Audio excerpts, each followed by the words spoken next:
Dua nabi yang ada di bumi yang dimaksud adalah Nabi Khidir dan Nabi Ilyas alaihi salam. Sementara dua yang ada di langit adalah Nabi Idris dan Nabi Isa alaihi salam.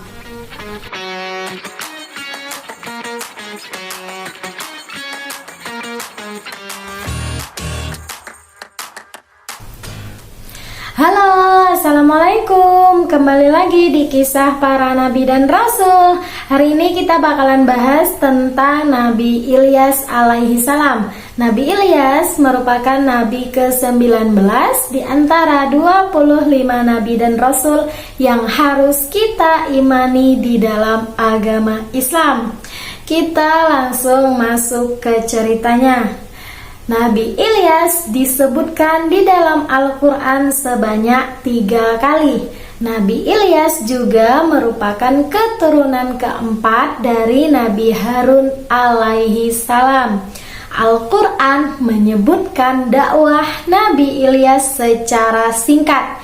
Dia menyeru kaumnya dan mempertanyakan alasan mereka tidak bertakwa dan justru menyembah Baal, meninggalkan Allah, Tuhan mereka, dan nenek moyang mereka. Disebutkan bahwa Baalbek merupakan sebuah kota yang sekarang berada dalam wilayah Libanon.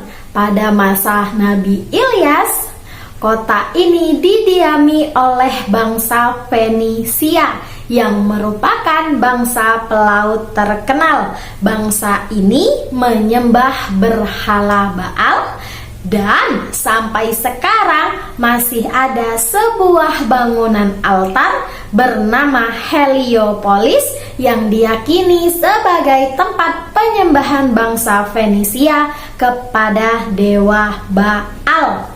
Nama kota Baalbek sendiri diambil dari nama Baal, yakni dewa bangsa Fenisia. Nabi Ilyas mendapat tugas dari Allah untuk menyadarkan kaum Bani Israel yang suka menyembah berhala Baal. Nabi Ilyas mengingatkan kaumnya bahwa berhala yang mereka sembah itu bukan Tuhan yang sebenarnya. Dia juga menyerukan agar mereka takut kepada Allah yang menciptakan alam semesta dan menegaskan bahwa Allah adalah Tuhan para pendahulu mereka. Namun kaum Bani Israel mendustakan seruan Nabi Ilyas tersebut. Karena kaum Nabi Ilyas durhaka, Allah menurunkan azab berupa kemarau panjang selama 3 tahun berturut-turut. Semua tanaman dan hewan mati karena kelaparan. Kaum Nabi Ilyas akhirnya menyadari kesalahan mereka. Mereka bersedia meninggalkan berhala dan berjanji tidak menyembahnya lagi. Karena mereka sadar, Nabi Ilyas memohon kepada Allah agar menurunkan hujan ke tengah-tengah kaumnya.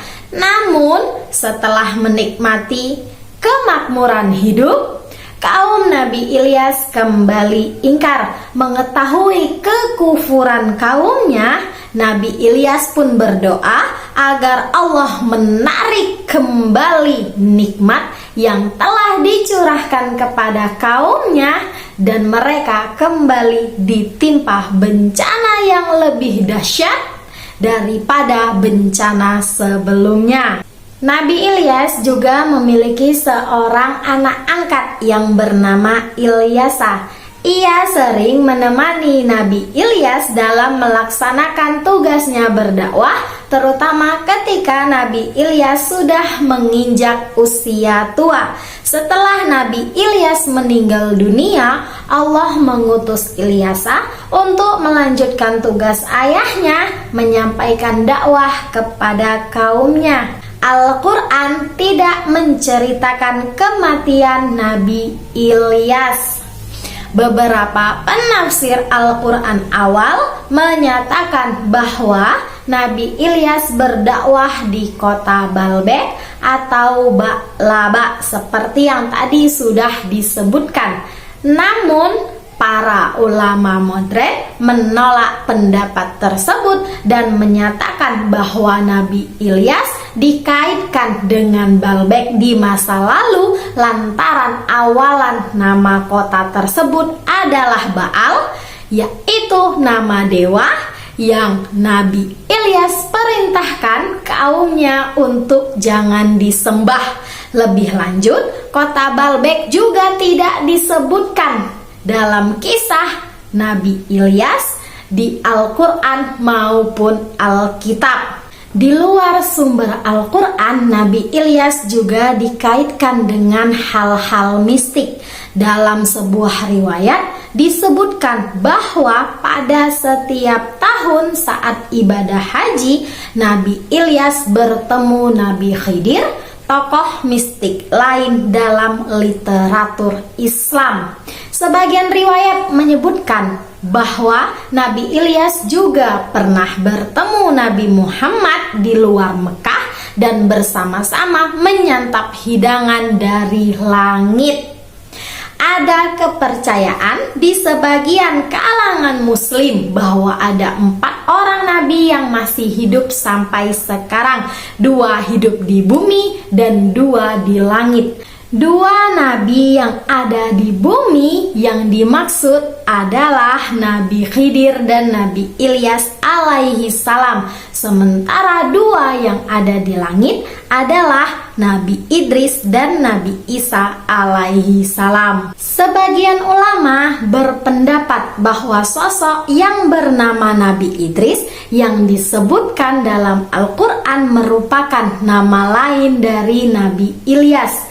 Dalam berbagai literatur Islam kerap disebutkan bahwa Nabi Idris adalah nabi sebelum Nabi Nuh dan merupakan leluhur Nabi Nuh. Al-Quran sendiri hanya menyebutkan nama Nabi Idris tanpa menceritakan kisah dan latar belakangnya.